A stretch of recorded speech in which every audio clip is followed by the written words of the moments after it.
Shri Murali Perunnelli. Sir, May 6 നടക്കുന്ന ഈ വർഷത്തെ തൃശ്ശൂർ പൂരം പഴുതടച്ച സുരക്ഷകൾ ഉറപ്പാക്കി നടപ്പാക്കാനാവശ്യമായി ബഹുമാനപ്പെട്ട മുഖ്യമന്ത്രിയുടെ നേതൃത്വത്തിൽ എടുത്ത നടപടികൾ പൂരപ്രേമികളാകമാനം തന്നെ സന്തോഷത്തിലാണ്.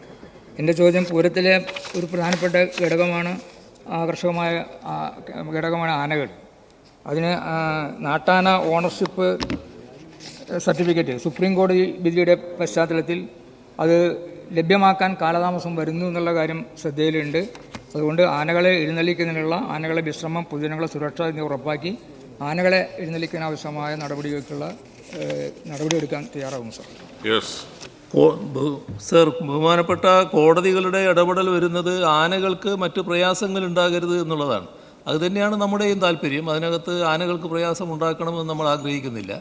എന്നാൽ പൂരം ഭംഗിയായി നടക്കണം, അതിനാവശ്യമായ നടപടികൾ സ്വീകരിക്കണം. അക്കാര്യത്തിൽ ഏറെക്കുറെ ധാരണകൾ ഉണ്ടായിക്കഴിഞ്ഞിട്ടുണ്ട്. വലിയ കുഴപ്പമില്ലാതെ ആനയുടെ എഴുന്നള്ളിപ്പും മറ്റും നടത്താൻ കഴിയുമെന്നുള്ളത് തന്നെയാണ് ഇപ്പോൾ വന്നിട്ടുള്ള കാര്യം.